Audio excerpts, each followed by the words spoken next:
औज़ुबिल्लाहिमिनश्शैतानिर्रजीम बिस्मिल्लाहिर्रहमानिर्रहीम। नाज़रीन, एक नई वीडियो के साथ हाजिर खिदमत हूँ और उम्मीद करता हूँ कि आप मेरी इस वीडियो को भी उसी तरह पसंद करेंगे और सराहेंगे जिस तरह मेरी पिछली तमाम वीडियोस को आप लोगों ने पसंद किया और कमेंट्स बॉक्स में जाके उस वीडियो पे कमेंट्स दिए। नए आने वालों के लिए खुशामदीद, वेलकम, और साथ रिक्वेस्ट कि मेरे चैनल को सब्सक्राइब करें, बेल आइकन को टच करें ताकि मेरी तमाम वीडियोस आप तक बआसानी पहुंच सकें। और कमेंट्स बॉक्स में स्पेशली जाके इस वीडियो पे कमेंट्स दें। अच्छी लगी तो अच्छे कमेंट्स दें, अगर इस पर कुछ तनकीद करनी है तो दिल खोल के करें, मुझे यानी खुशी होगी, इससे मेरी बेहतरी होगी, मेरी इस्लाह होगी। बल्कि मैं अपने जायज़ लेकिन जायज़ माज़र के साथ जायज़ तनकीद करने वालों को मैं हमेशा अप्रिशिएट करता हूँ। जनाब, कल से खबर जो हकीकत पे गर्दिश कर रही है कि रिटायर्ड जनरल परवेज़ मुशर्रफ साहब इंतकाल कर गए। इन्ना लिल्लाहि व इन्ना इलैहि राजिऊन। साबिक़ सदर, इस पे थोड़ा सा रोशनी डालता हूँ, फिर मैं अपने व्यूज़ इस पे दूँगा। साबिक़ सदर जनरल परवेज़ मुशर्रफ 79 साल की उम्र में इंतकाल कर गए। इन्ना लिल्लाहि व इन्ना इलैहि राजिऊन। ये हमारा फ़र्ज़ बनता है, कोई भी शख्स फोत हो जाए तो उस पर यह दुआया कलमात पढ़ना। वो काफ़ी अरसा से अलील थे और दुबई के निजी अस्पताल में ज़ेर इलाज थे। परवेज़ मुशर्रफ 11 अगस्त 1943 को नई दिल्ली में पैदा हुए और 1947 में जब बरसग़ीर की पार्टीशन की सूरत में पाकिस्तान मार्ज़ वजूद में आया तो परवेज़ मुशर्रफ के आबा अजदाद पाकिस्तान हिजरत करके आ गए। कराची में इब्तदाई तालीम हासिल की, कोयटा के आर्मी एंड कमांड कॉलेज से ग्रेजुएशन किया और लंदन के royal college of defence study में ज़ेर तालीम रहे। 1961 में फ़ौज में शमूलियत अख्तियार कर ली और 1964 में कमीशन हासिल किया। आर्टरी, इन्फेंट्री और कमांडो यूनिट में जिम्मेदारियां निभाईं और कोयटा के staff college, national defence college के वार विंग में भी पढ़ाया, यानी पढ़ाते भी रहे, उस्ताद भी रहे। पाकिस्तान की जानिब से 1965 और 1971 की दोनों जंगों में हिस्सा लिया। साबका वज़ीर आज़म नवाज शरीफ ने परवेज़ मुशर्रफ को 6 अक्टूबर 1998 को पाकिस्तान की आर्मी का सरबराह बनाया, यानी कि इनका टेन्योर ये बनता है 6 अक्टूबर 1998 टू 28 नवंबर 2007। परवेज़ मुशर्रफ की क़यादत में 1999 में पाकिस्तानी अफवाज ने कारगिल में भारतीय फ़ौजियों को नाको चने चबवाए और भारतीय फ़ौजियों को पसपाई पर मजबूर किया। लेकिन बैनुल-अक़वामी दबाव पर इस वक्त के वज़ीर आज़म नवाज शरीफ पाकिस्तानी फ़ौजियों को पाकिस्तानी कंट्रोल वाले इलाकों को वापस जाने का हुक्म दे दिया। 12 अक्टूबर 1999 को जब जनरल परवेज़ मुशर्रफ श्रीलंका के दौरे में थे तो उस वक्त के वज़ीर आज़म नवाज शरीफ ने इन्हें आर्मी चीफ के ओहदे पर से बरतरफ कर दिया और जनरल परवेज़ मुशर्रफ को वापसी लाने वाले तैयारे को कराची एयरपोर्ट पर उतरने से रोकने की हत्तल इम्कान कोशिश की ताकि वो तैयारा कराची एयरपोर्ट पर लैंड ना हो पाए और वापस चला जाए। अच्छा, ये कारगिल के हवाले से थोड़ा सा मैं, क्योंकि इसमें दो रहा है। एक तो ये दोनों साहिबान जो उस टाइम दोनों बराबर थे, एक चीफ ऑफ आर्मी स्टाफ था, दूसरा वज़ीर आज़म था। अब के दोनों अपने आप ओहदों में नहीं रहे, एक तो खैर दुनिया से ही चले गए, अल्लाह ने जन्नतुल फिरदौस में जगह। ये बाद में क्या मुझे लगता है उस वक्त भी एक पेज पे नज़र नहीं आए। इसमें दो किस्म की आरा दी जाती हैं। पहली तो बिल्कुल सही है कि पहले पाकिस्तानी फ़ौज ने काफ़ी फतवात हासिल की, जाके मेन जो रसद पहुंचाई जाती थी कश्मीर को, कश्मीरी फ़ौजियों को, इन्होंने उस चौकी पे कब्ज़ा कर लिया। लेकिन बाद में जब ये भी सही है कि उन दिनों में ज़ाहिर है आप भी मीडिया से जो भी इन टच है, ज़रा सा नवाज शरीफ साहब अमेरिका गए और वहाँ ये भी कहा जाता है कि पहले नवाज शरीफ ने हीला बहाने से काम लिया कि जी ये हमारे बंदे नहीं हैं। तो फिर जब उस वक्त के सदर अमेरिका ने कहा जी उन्हें बाकायदा सारी, क्योंकि वो तो ज़ाहिर है सुपर पावर और हर चीज़ से सियारे उनके चल रहे हैं, हर चीज़ें उनके पास 1 मिनट में पहुंच जाती हैं। उन्होंने तस्वीरें दिखा दी, बता दिया कि जनाब ये आपके ही बंदे हैं, अगर नहीं आप ये पीछे जाएंगे तो फिर हम आते हैं मैदान में। ज़ाहिर है वो इंडिया तो उनके लिए माई बाप रखता है ना, अमेरिका के लिए।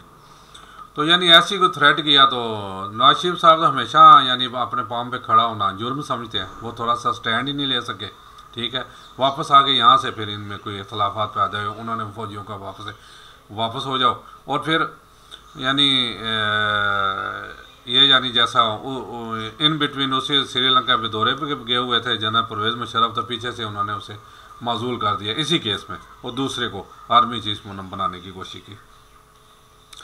ताहम मसल्ह फ़ौज ने हवाई अड्डे और दीगर सरकारी जितनी भी तनसीबात थी उनका कंट्रोल संभाल लिया और नवाज शरीफ को माजूल कर लिया, जिससे मुशर्रफ को फ़ौजी हुकूमत का सरबराह बनने की राह हमवार हुई। मुल्की कमान संभालने के बाद जनरल परवेज़ मुशर्रफ ने पाकिस्तानी आइन को मुअत्तल और पार्लियामेंट को तहलील कर दिया। अच्छा, ये पाकिस्तानी आइन यानी उसमें जुडिशरी भी उन्होंने ख़त्म कर दिया, ये उसकी तारीखी गलती थी। कुछ गलतियाँ जो मैं बाद में बयान करूँगा। 2001 के अवाल में उन्होंने सदारत का ओहदा संभाला, जहाँ से उनके सियासी कैरियर का बाकायदा आगाज़ हुआ। 9/11 के बाद अमेरिका ने जनरल मुशर्रफ की तरफ दोस्ती का हाथ बढ़ाया, जिसके नतीजे में जनरल परवेज़ मुशर्रफ ने अमेरिका की मदद की, ज़मीनी और फ़ज़ाई दोनों रास्ते दिए, जिसकी बिना पर अमेरिका ने अफ़गानिस्तान में नेटो ऑपरेशन शुरू कर दिया। यहाँ जो वसी पर हमारे अफ़गानी भाइयों की हलाकतें भी हुई और वहाँ जो आज भी बेड़ा गर्क हुआ, ये बेस बने।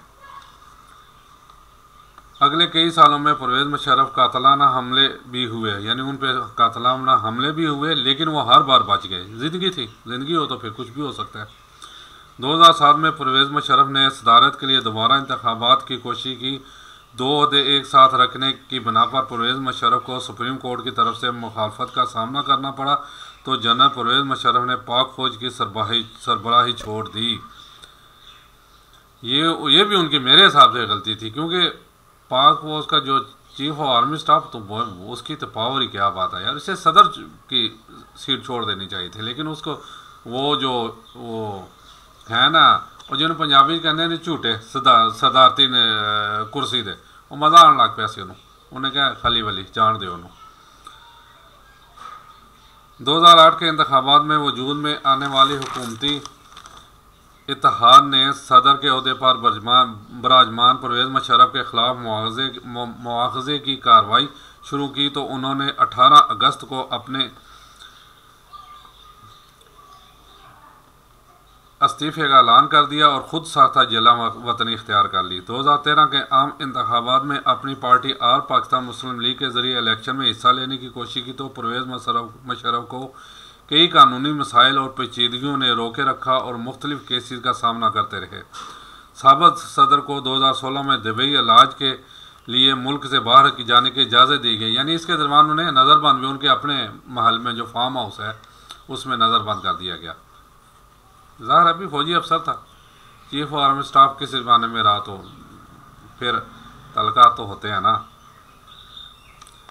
2018 के आखिर में इंकशाफ हुआ कि जनरल परवेज़ मुशर्रफ को एक पुरअसरार और ख़तरनाक बीमारी एमलॉइडोसिस बीमारी है, जिसकी वजह से उनकी सेहत काफ़ी तेज़ी से ख़राब हो रही थी। तवील अलालत के बाद वो 5 फरवरी 2023 को दुबई के अस्पताल में इंतकाल कर गए, यानी वहाँ दाखिल थे काफ़ी अरसा से, लेकिन ज़ाहिर है ज़िंदगी ख़त्म हुई थी, इंतकाल कर गए। अब इनके कुछ वो जो तनकीद का निशाना बने, जिसमें नंबर 1 तो लाल मस्जिद ऑपरेशन जो 6 जनवरी 2006 में हुआ, यानी उसमें तो इन्होंने तो मीडिया पे, यानी उस वक्त मेन पीटीवी था, बाकी चैनल तो थोड़े ही थे, या जियो उस वक्त लॉन्च हो चुका था, जियो भी इनका अपना था। इन्होंने तो काफ़ी एक पूरी आर्टनरी असला उधर दिखा दिया कि ये भी वहाँ पर था, लेकिन जो न्यूट्रल है ना वो कहते हैं वहाँ कुछ भी नहीं था, वो निहिते थे।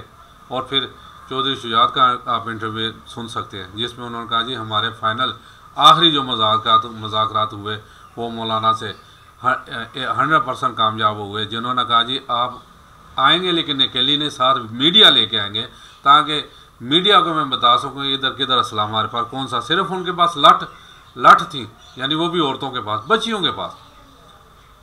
तो ये यकीन दहानी करा के आए थे, जिसमें एजाजुल हक साहब भी थे, ये चौधरी शुजात साहब भी थे, और भी थे, और कि ठीक है जी हम ये चीज़ करेंगे, यानी मीडिया को लेके आएंगे। अब वो फाइनल करके आके वो आके रात को घर आए, सोए, तो रात को पिछले पैर इन्होंने वहाँ ऑपरेशन शुरू कर दिया, क्योंकि इसमें एक ये भी कहा जाता है कि अमेरिका बहादुर की आशीर्वाद थी इन्हें कि नहीं आपने ये काम करना है। मदारसों के तो वो वैसे ही ख़िलाफ़ है।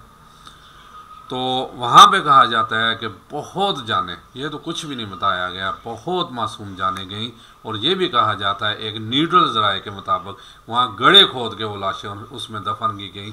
और फिर उसके बाद जो शेख रशीद साहब इलेक्शन हारे तो अभी भी उनके मौजूद है इंटरव्यू, जिसमें कहा जी हमें वो लाल मस्जिद वाला जो ऑपरेशन है वो ले डूबा, उनकी मासूम बच्चों की दुआएं हमें ले डूबी हैं।